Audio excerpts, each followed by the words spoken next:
आज हामी कुरा गर्दैछौँ गर्मीमा खरबुजा खानुका फाइदाहरूका बारेमा। गर्मीको समयमा खरबुजा खानुका धेरै फाइदाहरू छन्। खरबुजा एक स्वादिष्ट र ताजा फल हो जुन धेरै पोषक तत्त्वहरूले भरिपूर्ण छ।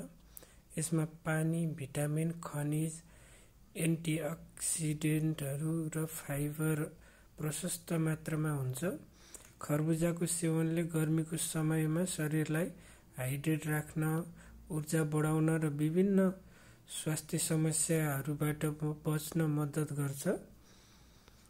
खरबुजामा पानीको मात्रा धेरै हुन्छ जसले गर्मीको समयमा शरीरलाई हाइड्रेट राख्न मद्दत गर्छ।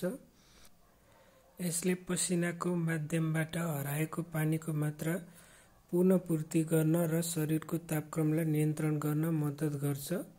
खरबुजामा भिटामिन सी, भिटामिन ए र पोटासियम जस्ता पोषक तत्त्वहरू प्रशस्त मात्रामा हुन्छन्। भिटामिन सीले रोग प्रतिरोधात्मक क्षमता बढाउन र शरीरलाई विभिन्न रोगहरूबाट बचाउन मद्दत गर्छ।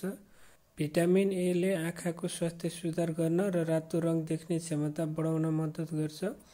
पोटासियमले रक्तचाप नियन्त्रण गर्न, मांसपेशीहरूको कार्यलाई सुधार गर्न र हड्डीहरूलाई बलियो बनाउन मद्दत गर्छ। खरबुजामा फाइबरको मात्रा पनि प्रशस्त हुन्छ जसले पाचन प्रक्रियालाई सहज बनाउन र कब्जियतबाट बच्न मद्दत गर्छ। खरबुजामा एन्टिअक्सिडेन्टहरू पनि हुन्छन् जसले शरीरमा मुक्त रेडिकलहरूको क्षतिबाट बचाउन मद्दत गर्छ। यसले छालाको स्वास्थ्य सुधार गर्न, क्यान्सरको जोखिम कम गर्न र शरीरलाई स्वस्थ राख्न मद्दत गर्छ। खरबुजामा लाइकोपिन नामक एन्टिअक्सिडेन्ट पनि हुन्छ जसले प्रोस्टेट क्यान्सरको जोखिम कम गर्न मद्दत गर्छ। खरबुजा खानाले गर्मीको समयमा शरीरलाई ऊर्जा प्रदान गर्न र थकान कम गर्न मद्दत गर्छ। यसमा प्राकृतिक चिनीको मात्रा पनि हुन्छ जसले शरीरलाई ऊर्जा प्रदान गर्न मद्दत गर्छ।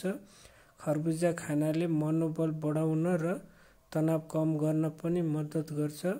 निष्कर्षमा भन्नुपर्दा खरबुजा गर्मीको समयमा खानका लागि एक स्वादिष्ट र स्वस्थ फल हो। यसमा धेरै पोषक तत्त्वहरू हुन्छन् जसले शरीरलाई हाइड्रेट राख्न, ऊर्जा बढाउन र विभिन्न स्वास्थ्य समस्याहरूबाट बच्न मद्दत गर्छ। त्यसैले गर्मीको समयमा खरबुजाको सेवन गर्नु स्वास्थ्यका लागि फाइदाजनक हुन्छ। पुरा भिडियो हेरिदिनु भएकोमा धन्यवाद।